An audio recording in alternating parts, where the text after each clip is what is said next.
আসসালামু আলাইকুম। এটা আমাদের aortic regurgitation related second video. Last ভিডিওতে আমরা বিভিন্ন টাইপের পালস নিয়ে আলাপ করে শেষ করেছিলাম। আজকে আমরা মারমার্স অ্যান্ড আদার সায়েন্স নিয়ে আলাপ করার পর ইনভেস্টিগেশন অ্যান্ড ম্যানেজমেন্ট নিয়ে একটু কথা বলার চেষ্টা করবো ইনশাল্লাহ। তো আমরা মারমার নিয়েই ফার্স্টে কথা বলি। মারমার হচ্ছে বিভিন্ন জায়গায় ইনসাইড অফ কার্ডিয়াক চেম্বারে অ্যাবনর্মাল ব্লাড ফ্লোয়ের জন্য যে সাউন্ডগুলি আমরা অসকালটেশনের সময় স্টেথোস্কোপ দিয়ে শুনতে পারি, সেগুলোই আর কি হচ্ছে মারমার। তো in case of aortic regurgitation বিভিন্ন ধরনের মারমার পাওয়া যায়। এখানে আমরা দেখতে পাচ্ছি একটা আর্লি ডায়াস্টোলিক মারমার আমরা পাচ্ছি, একটা ইজেকশন সিস্টোলিক মারমার পাচ্ছি, একটা হচ্ছে আমরা মিড ডায়াস্টোলিক মারমার পাচ্ছি। ফার্স্টলি আমি ইজেকশন সিস্টোলিক মারমারটা নিয়ে কথা বলি। আচ্ছা, নেক্সট পেজ মনে হয় লেখাই আছে, এখান থেকে বলি। ইজেকশন সিস্টোলিক মারমারটা আমাদের মেনলি এরকম হচ্ছে, আমাদের নর্মালি স্টেনোটিক ভালভ থেকে যখন ব্লাড পাস করে বা একটা ন্যারো অ্যাপারচার থেকে ব্লাড পাস করে, তখন হচ্ছে একটা ঘর ঘর শব্দ হয়। কারণ একটা নর্মালি অ্যামাউন্ট অফ ব্লাড যদি একটু ছোটো জায়গা থেকে, যদি চিন্তা করে একটা পানি এরকম করে ফ্লো করতেছে, তো তাদের হচ্ছে এরকম একটা ছোটো জায়গা দেওয়া হয়েছে যাওয়ার জন্য, তো এখান থেকে যাওয়ার সময় একটা তো সাউন্ড হবেই। তো ভালভের ক্ষেত্রেও সেটা। এই ক্ষেত্রে যদিও ভালভের ডায়ামিটারটা ঠিক আছে, নর্মাল আছে, কিন্তু যেহেতু আমাদের লেফট ভেন্ট্রিকলটা ডাইলেটেড থাকতেছে ক্রনিক এওরটিক রিগার্জিটেশনের ক্ষেত্রে, এটা লার্জ অ্যামাউন্ট অফ ব্লাডকে হোল্ড করতেছে। তো এই লার্জ অ্যামাউন্ট অফ ব্লাডটা নর্মাল ডায়ামিটারের একটা এওরটিক ভালভ থেকে পাস করার সময়ও অনেক জোরে একটা শব্দ করে যাবে, কারণ এখানে ফাংশনালি ওদের আরও অনেক বেশি জায়গা দরকার। সেই অনুপাতে এটাকে স্টেনোটিক ভালভের মতোই ছোটো জায়গা বলে মনে হচ্ছে। সো এই জন্য যাওয়ার সময় ওরা একটা শব্দ করতে করতে যাবে। এইটাই বেসিক্যালি আমাদের হচ্ছে ইজেকশন সিস্টোলিক মারমার। এরপরে হচ্ছে আমাদের আর্লি ডায়াস্টোলিক মারমারটা। আর্লি ডায়াস্টোলিক মারমারের ক্ষেত্রে হচ্ছে একটা হাই পিচড ডিক্রিশেন্ডো মারমার শোনা যায়। এই ক্ষেত্রে হচ্ছে যদি চিন্তা করি, নর্মালি আমাদের ডায়াস্টোলটা যখন হয় তখন আসলে কী কী চেঞ্জেস হয় হার্টে। এটা যদি আমাদের লেফট হার্ট চিন্তা করি, এটা হচ্ছে আমাদের এট্রিয়াম, এটা আমাদের ভেন্ট্রিকল, এটা হচ্ছে এওরটা, আর এটা হচ্ছে আমাদের পালমোনারি ভেইন। আচ্ছা, এখন আমাদের যেটা হচ্ছে, এটা আমাদের যদি এওরটিক ভালভ হয় এই জায়গায়, এটা যদি মাইট্রাল ভালভ হয়, আমাদের এই পর্যায়ে যখন ডায়াস্টোল শুরু হচ্ছে, সেই পর্যায়ে আমাদের এওরটিক ভালভটা বন্ধ হয়ে যাওয়ার কথা, মাইট্রাল ভালভটা খুলে যাওয়ার কথা, আর ব্লাডটা এখানে পাস আউট হওয়ার কথা, আর এই যে ব্লাডটা বের হয়েছিল সেটার ব্যাকফ্লো হওয়ার কথা না। এই হচ্ছে আমাদের ডায়াস্টোলের একদম শুরুতেই এই জিনিসটা হচ্ছে। এজন্য এই স্টেজটা আমরা আর্লি ডায়াস্টোলিক বলতেছি, এবং এই স্টেজে যদি আমরা মারমার পাই, এটাকে আর্লি ডায়াস্টোলিক মারমার বলবো। তো এই ক্ষেত্রে আমাদের এওরটিক ভালভটা তো পেটেন্ট মানে এটা কম্পেটেন্ট না। তো এই ক্ষেত্রে যেটা হচ্ছে, আমাদের এই ইয়েটা খোলা, এখানে ব্লাড ব্যাকফ্লো হইতেছে। সো ডায়াস্টলের শুরুতেই এখানেও আমাদের এট্রিওভেন্ট্রিকুলার যে ভালভটা, মাইট্রাল ভালভ, এটাও খুলে যাচ্ছে। এট্রিয়াম থেকে ভেন্ট্রিকলেও ব্লাড আসতেছে, বাট এওটা থেকে ভেন্ট্রিকলে ব্লাড ব্যাকফ্লো করতেছে, যেটা করার কথা না। তো এই ডায়াস্টলের শুরুতেই যেহেতু এই মারমারটা এখানে পাওয়া যাচ্ছে, এখানে একটা অ্যাবনর্মাল ফ্লো হইতেছে, সো মারমার পাওয়া যাবে।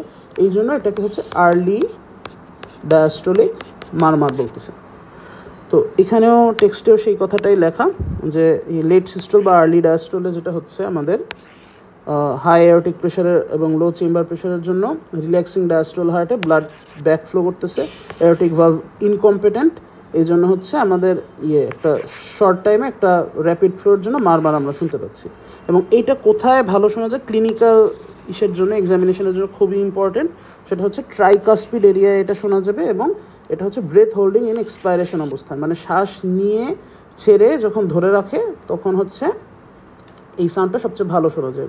লেফট হার্টের সব মারমারি আসলে এইভাবে শোনা যায়। এবং ট্রাইকাসপিড এরিয়া হচ্ছে আমাদের left parasternal area, left lower parasternal area বলে। এটা around third or fourth intercostal স্পেসে আর কি ভালো শোনা যায়। এই গেল আমাদের হচ্ছে আর্লি ডায়াস্টোলিক মারমার। এরপর হচ্ছে আমাদের অস্টিন ফ্লিন্ট মারমার, যেটা হচ্ছে একটা মিড ডায়াস্টোলিক মারমার। এরকম একটা নামীয় মারমার আমাদের আছে, সেটা সম্ভবত আমরা মেনশন করতে ভুলে গেছি। এটাও একটা মিড ডায়াস্টোলিক মারমার, এটাকে হচ্ছে ক্যারি কুমস মারমার বলে। এটা যখন অ্যাকিউট রিউমেটিক ফিভার হয় মাইট্রাল ভ্যালভে, তখন হচ্ছে একটা এরকম মিড ডায়াস্টোলিক মারমার শোনা যায়, সেটাই হচ্ছে ক্যারি কুমস মারমার। আবার এইখানে হচ্ছে আমাদের মিড ডায়াস্টোলিক মারমারের নাম অস্টিন ফ্লিন্ট মারমার। কী হচ্ছে এখানে আমি যদি একটু বলি, বড় সাইজের লাগবে ইরেজার। আচ্ছা, আমাদের এই ক্ষেত্রে যেটা হচ্ছে, ডায়াস্টলের সময় আমাদের তো মাইট্রাল ভালভটা খোলার কথা। এটা যদি মাইট্রাল ভালভ বলি, এটা লেফট এট্রিয়াম, লেফট ভেন্ট্রিকল, এই হচ্ছে আমাদের এওরটিক ভালভ। এটাকে আমি একটু এইভাবে আঁকি, হ্যাঁ, এটা হচ্ছে আমাদের এওরটিক ভ্যালভ, আর এটা হচ্ছে আমাদের এওরটা। এখন আমাদের এওরটিক রিগার্জিটেশনে কী হবে? এওরটিক রিগার্জিটেশনে ব্লাড ব্যাক ফ্লো করবে, আর এই ক্ষেত্রে হচ্ছে ডায়াস্টোলের মাঝামাঝি আমাদের তো মাইট্রাল ভালভটা পুরোপুরি খুলে যাওয়ার কথা। আর্লি ডায়াস্টোলিকে কী হয়েছিল? অল্প একটু খুলছিল, বাট মিড ডায়াস্টোলিকে একদম পুরো খুলে যাচ্ছে, কারণ এখন তো ডায়াস্টোলে তো ফিলিংয়েরই টাইম, সো অনেক বেশি ব্লাড এখানে এরকম করে পাস আউট করতেছে। আর এইখানে ইনকম্পিটেন্ট এওরটিক যে ভালভটা, সেটার জন্য ব্লাড ব্ল্যাক ফ্লো করে এরকম ধূপ করে এসে এই যে মাইট্রাল ভ্যালভের লিফলেটের সাথে বাড়ি খাইতেছে। এই যে একটা লিফলেটের সঙ্গে আঘাত খাইলো ব্লাডটা, এই সাউন্ডটাই হচ্ছে মিড ডায়াস্টোলিক মারমারে শোনা যায়, যেটাকে হচ্ছে অস্টিন ফ্লিন্টস মারমার বলতেছে in case of severe aortic regurgitation. তো এই হচ্ছে আমাদের মারমার নিয়ে আলোচনা গেল। এখন হচ্ছে আমরা অ্যাপেক্স বিটের একটা ফাইন্ডিং বলে নিই। অ্যাপেক্স বিটটা হচ্ছে আমাদের থাকবে এক্ষেত্রে থ্রাস্টিং এবং হিভিং, এই দুইটা জিনিস নিয়ে একটু প্যাচ লাগতেছে, আমি একটু বলতেছি। থ্রাস্টিং মানে হচ্ছে শর্ট টাইমে large volume of blood pass করলে একটা এরকম করে ধাক্কার মতো, একটা জোরে একটা ধাক্কার মতো, মানে আমি যদি এখানে বলি এই ব্লাড ফ্লোটা এরকম করে ধূপ ধূপ এরকম করে যাবে। আর ইন কেস অফ হিভিং সেটা হচ্ছে লার্জ ভলিউম অফ ব্লাড, কিন্তু এটা লার্জ টাইম বা লং টাইম নিয়ে আর কি থাকতেছে, লং টাইম নিয়ে আর কি ব্লাডটা পাস করতেছে। সো এটাও একটা লার্জ ভলিউম অফ ব্লাড, কিন্তু এরকম করে ধূপ এরকম করে অনেকটা জায়গা থেকে যাচ্ছে আর কি, অনেকটা টাইম ধরে যাচ্ছে। তো আমাদের থ্রাস্টিং অ্যাপেক্সটা আমরা পাচ্ছি হচ্ছে in case of aortic regurgitation, আর হিভিংয়ে হচ্ছে আমরা পাবো এওরটিক স্টেনোসিসের ক্ষেত্রে। তো এখানে টেক্সটে আর কি এক্সপ্লেনেশনটা লেখা, এওরটিক রিগার্জিটেশন হয়েছে সেম জিনিস, ভলিউম ওভারলোড হওয়ার কারণে লেফট ভেন্ট্রিকুলার হাইপারট্রফি হচ্ছে, সেখান থেকে লেফট ভেন্ট্রিকুলার ডাইলিটেশন হচ্ছে।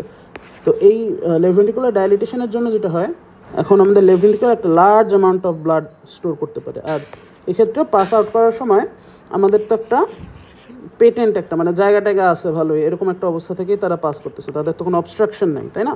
তো এই ক্ষেত্রে তারা large volume of blood normal একটা জায়গা থেকে যেতেছে, এর জন্য তাদের হচ্ছে বেশিক্ষণ ধরে পাম্প করা লাগতেছে না, এটুকু যাইতে খুব বেশি সময় লাগতেছে না। ওয়ার একটা স্টেনোটিক ভ্যালভে তো অনেক সময় ধরে তাদের যাওয়া লাগতো, সো সেটা যেহেতু তাদের লাগতেছে না, সো এটা থ্রাস্টিং অ্যাপেক্স বিটের ক্রাইটেরিয়া পড়তেছে, এরকম করে ধূপ ধূপ এরকম করে যাবে। আর স্টেনোসিসে কী হইতো, এরকম লার্জ অ্যামাউন্ট অফ ব্লাডই এখানে থাকতো, কিন্তু পাস আউট করার সময় এরকম ধূপ এরকম করে অনেক টাইম ধরে যাওয়া লাগতো।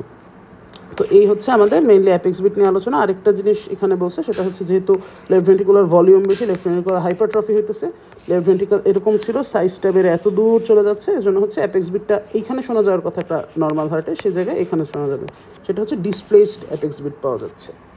তো এই হচ্ছে আমাদের অ্যাপেক্স বিট নিয়ে কথা। ও আচ্ছা, একবারে আমরা সেকেন্ড হার্ট সাউন্ড নিয়ে কথা বলে ফেলি। সেকেন্ড হার্ট সাউন্ডটা হচ্ছে সফট শোনা যাবে, কারণ সেকেন্ড হার্ট সাউন্ড তো মেনলি আমাদের এওরটিক ভ্যালভ এবং পালমোনারি ভ্যালভের যে দুইটা কম্পোনেন্ট, এওরটিক কম্পোনেন্টটা সফট পাওয়া যাওয়ার কারণে পুরাটাই সফট পাওয়া যাবে, এওরটিক কম্পোনেন্টটা সফট পাওয়া যাবে কারণ হচ্ছে এই সাউন্ডটা তো হওয়ার কথা ভালভ ক্লোজারের উপর, তাই না? তো এওরটিক ভালভ তো ঠিকমতো ক্লোজই করতেছে না, সো এখানে ঠিকমতো সাউন্ড হবে না। এরপর আসি আমরা হচ্ছে হিলস সাইনে, যেটা ব্লাড প্রেশার রিলেটেড একটা সাইন। এই ক্ষেত্রে আমি কিছু ব্যাকগ্রাউন্ড কথাবার্তা বলি। এই হচ্ছে আমাদের লেফট ভেন্ট্রিকল এওরটা।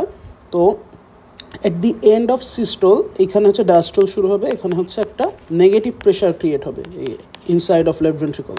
আর এওরটায় যেহেতু ব্লাড এখানে পাস আউট হচ্ছিল একটু আগেও, তো এখানে হচ্ছে অনেক বেশি প্রেশার গ্রেডিয়েন্ট থাকবে, সো একটা পজিটিভ টু নেগেটিভ ফ্লোয়ের টেন্ডেন্সি ক্রিয়েট হবে, যেটা হচ্ছে ভালভ পেটেন্ট থাকলে ইসে ভিতরে ঢুকবে না লেফট ভেন্ট্রিকলের, বাট যদি ভালভ পেটেন্ট না থাকে তখন হচ্ছে এটা ঝাপ করে এখানে ভিতরে ঢুকে যাবে। এইটুক তো আশা করি মোটামুটি স্ট্রেট ফরওয়ার্ড। সো ফরওয়ার্ড ফ্লোটা যদি আমি in case of close to এয়ারটা এরকম দেখাই ফরওয়ার্ড ফ্লোটা, অ্যান্ড ব্যাকওয়ার্ড ফ্লোটা মোটামুটি এরকম কাছাকাছি হবে। সো আমাদের নেট ফ্লোটা এই ক্ষেত্রে খুবই সামান্য থাকতেছে। ফরওয়ার্ড আর ব্যাক ফ্লো যদি আমি সাবট্র্যাক্ট করি, এইটুক হচ্ছে নেট ফরওয়ার্ড ফ্লো থাকতেছে। সো যেহেতু এওরটার খুব কাছাকাছি আপার লিম্বের ভেসেলগুলো, সো আমাদের এই ব্রেকিয়াল আর্টারি, রেডিয়াল আর্টারি এইসব জায়গায় হচ্ছে এই জিনিসটা অ্যাপ্লিকেবল হবে। But in case of lower limb, এটা যদি আমি লোয়ার লিম্বের কথা চিন্তা করি, এইখানে হচ্ছে আমাদের এই ফেমোরাল আর্টারি ধরলাম, এই ক্ষেত্রে হচ্ছে আমাদের স্ট্রোক ভলিউমের প্রেশারের জন্য মোটামুটি এইটার কাছাকাছি একটা ফরওয়ার্ড ফ্লো হবে ডিউরিং স্ট্রোক বা আপস্ট্রোক, কিন্তু যখন আবার ডায়াস্টোলের সময় ব্যাক ফ্লো হওয়ার কথা তখন হচ্ছে অতটা টাইম পাবে না তারা ব্যাকে যাওয়ার জন্য, কারণ এই যে প্রেশার গ্রেডিয়েন্টটা এটা কিন্তু হার্টের কাছাকাছি ছিল বলে অ্যাপ্লিকেবল ছিল, বাট এই ক্ষেত্রে তো হচ্ছে অনেক দূরে হার্ট থেকে, তারপর গ্র্যাভিটির এগেনস্টে তাদের কাজ করা লাগতেছে। সো সব কিছু মিলায় এখানে হচ্ছে রিলেটিভলি কম সময় পাচ্ছে। তো এই ক্ষেত্রে আমাদের একটা নেট প্রেশার গ্রেডিয়েন্ট থাকতেছে ফরওয়ার্ড ফ্লোটা, এবং এটা কম্পারেটিভলি বেশি থাকতেছে কম্পেয়ার টু আপার লিম্ব। তো সিস্টোলিক ব্লাড প্রেশারটা আমরা বুঝতেই পারতেছি বেশি থাকতেছে। এবং নেক্সট সাইকেলের কথা যদি আমরা চিন্তা করি, নেক্সট সাইকেলে এই যদি আমরা আপার লিম্বের গ্রেডিয়েন্ট ধরি, এটা লোয়ার লিম্বের গ্রেডিয়েন্ট ধরি, এইখানে হচ্ছে এই বড় একটা অ্যাড হবে দুইটার ক্ষেত্রেই এটা অ্যাড হচ্ছে, কিন্তু আলটিমেটলি লোয়ার লিম্বে অনেক বেশি বড় একটা আসতেছে, আমাদের ফরওয়ার্ড ফ্লো আসতেছে, যেখানে আপার লিম্বে হচ্ছে রিলেটিভলি ছোটো আসবে। তো আমাদের সিস্টোলিক ব্লাড প্রেশার মাপার সময় দেখবো যে লোয়ার লিম্বে অনেক বেশি। টেক্সটেও এই কথাটাই লেখা, এখানে যেটা লিখছে যে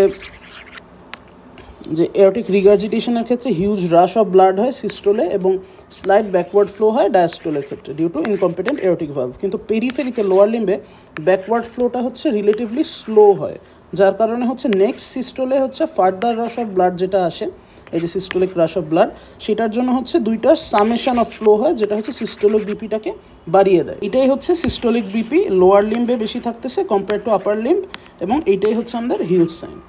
আমাদের হিলস সাইন গেল, অ্যান্ড মোটামুটি আই থিঙ্ক আমাদের সব সাইনগুলি শেষ। আমি যদি এখানে আবার একটু চেক করি, আমাদের মারমারগুলি হয়েছে, আমাদের হচ্ছে অ্যাপেক্স বিটার আলোচনা হয়েছে, হিলস সাইন হয়েছে, আর এগুলি হচ্ছে বেজাল ক্রেপস আমরা জানি হার্ট ফেলিয়ারের জন্য হয়। দেন হচ্ছে আমাদের থার্ড অ্যান্ড থার্ড সাউন্ড শোনা যেতে পারে ইন দিস কেস, আর প্রি সিস্টোলিক একটা ইম্পালস শোনা যেতে পারে।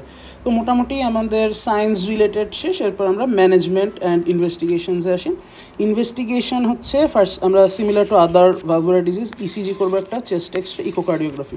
চেস্ট এক্সরেতে হচ্ছে আমরা অ্যাওরটিক ডাইলেটেশনের পাবো, এভিডেন্স পাবো, এবং লেফট ভেন্ট্রিকুলার ফেলিয়ারের ফিচার পেতে পারি, লাইক পালমোনারি ইডিমা আমরা অবজার্ভ করতে পারি। দেন হচ্ছে হাইপারট্রফি থাকলে লার্জ একটা লেফট ভেন্ট্রিকল থাকবে, সেগুলো দেখতে পারি। ইসিজিতে হচ্ছে আমরা লেটার স্টেজেসে ফাইন্ডিং পাবো, সেটা হচ্ছে features of left ventricular hypertrophy and T wave inversion. Left ventricular হাইপারট্রফির একটা ইসিজি আমি কালেক্ট করছিলাম, আই থিঙ্ক এটা এই মুহূর্তে নাই। আচ্ছা, এটা হচ্ছে আমাদের V5 V6-এ টল এস ওয়েভ থাকবে, টল আর ওয়েভ থাকবে, যেটা হচ্ছে রাইট সাইডের লিড V1 V2, এখানে হচ্ছে ডিপ এস ওয়েভ থাকবে। এখন এই আর ওয়েভ আর এস ওয়েভের সামেশান, এই ফার্স্ট অ্যান্ড সিক্স বা সেকেন্ড অ্যান্ড ফিফথ যে লিডগুলো, এটা হচ্ছে গ্রেটার দ্যান 35 মিলিমিটার হলে এটাকে আমরা লেফট ভেন্ট্রিকুলার হাইপারট্রফি বলবো। তো এই হচ্ছে আমাদের ইসিজি ফাইন্ডিংস গেল। এরপর হচ্ছে আমাদের ইনভেস্টিগেশন অফ চয়েস, সেটা হচ্ছে ইকোকার্ডিওগ্রাফি, আর এটার মোর অ্যাপ্রোপ্রিয়েটলি বলা হচ্ছে কালার ডপলার বা হচ্ছে পালসেটেড ওয়েভ ডপলার। এই দুইটা হচ্ছে খুব বেশি আর কি স্পেসিফিক, এবং ইসের জন্য সিভিয়ারিটি অফ অ্যাওরটিক রিগার্জিটেশন অ্যাসেসমেন্টের জন্য খুব মানে ভালো। এছাড়া হচ্ছে যদি আমরা ফার্দার চিন্তা করি, ইকোকার্ডিওগ্রাফি ছাড়া CT scan, multiple slice CT scan, অথবা হচ্ছে আমাদের কার্ডিয়াক ম্যাগনেটিক রেজোনেন্স ইমেজিং, যেটা এইটা হচ্ছে যদি বাইকাস্পিড হয় অ্যাওরটিক ভালভ হয়, তাদের ক্ষেত্রে হচ্ছে বলা হয় ইন্ডিকেটেড। এছাড়া আমরা ইকোতে যদি ফিরি, ইকোতে আমরা লেফট ভেন্ট্রিকুলার ডাইলেটেশন বা হচ্ছে এটার ব্লাড ফ্লোটা আমরা অ্যাসেস করতে পারি হাইপারডাইনামিক কিনা। তারপর হচ্ছে রিফ্লাক্স দেখা যায় in case of Doppler use করলে। তারপর হচ্ছে ফ্ল্যাটারিং অ্যান্টেরিয়র মাইট্রাল ভালভ লিফলেটটা দেখা যেতে পারে। তো এই ফাইন্ডিংসগুলো আসলে ইকোকার্ডিওগ্রাফি ছাড়া পসিবল না। এছাড়া হচ্ছে আরেকটা টেস্ট আছে, সেটা হচ্ছে কার্ডিয়াক ক্যাথেটারাইজেশন। এটা বলা হয় যে যদি কর্নারি আর্টারি ডিজিজ অ্যাসোসিয়েটেড থাকে, সেক্ষেত্রে হচ্ছে বেশি ইন্ডিকেটেড। এরপরে আমরা আসি ফাইনালি ম্যানেজমেন্ট। আমাদের মেইনলি যে সিমটমগুলি রিলিফ করাই মেইন স্টে অফ ম্যানেজমেন্ট। আর যদি সিভিয়ার স্টেটে চলে যায়, সেক্ষেত্রে হচ্ছে আমরা করতে পারি ভালভ রিপ্লেসমেন্ট বা হচ্ছে ফুট রিপ্লেসমেন্ট যেটাই বলি।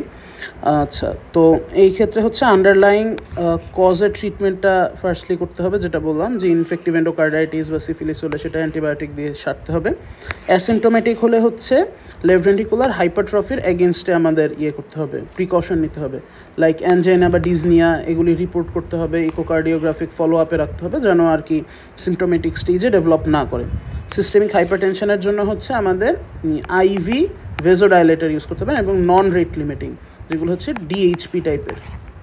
এছাড়া যদি আমরা রুট ডাইলেশন দেখি, অথবা যদি সিমটোমেটিক অবস্থায় চলে যায় অ্যাওর্টিক রিগার্জিটেশনটা, সেই ক্ষেত্রে হচ্ছে আমাদের রুট অ্যান্ড ভালভ রিপ্লেসমেন্ট করতে হয়। যদি অ্যাওর্টিক রুট ডাইলেশন হয় সেক্ষেত্রে হচ্ছে শুধু আমরা রুট রিপ্লেস করতে পারি, আর যদি দেখা যায় যে অ্যাওর্টিক রিগার্জিটেশনের সিমটমস ডেভেলপ করে গেছে সেক্ষেত্রে হচ্ছে রুট রিপ্লেস করে ভালভ রিপ্লেস করে দেন হচ্ছে বাইপাস গ্রাফটিং করতে হবে।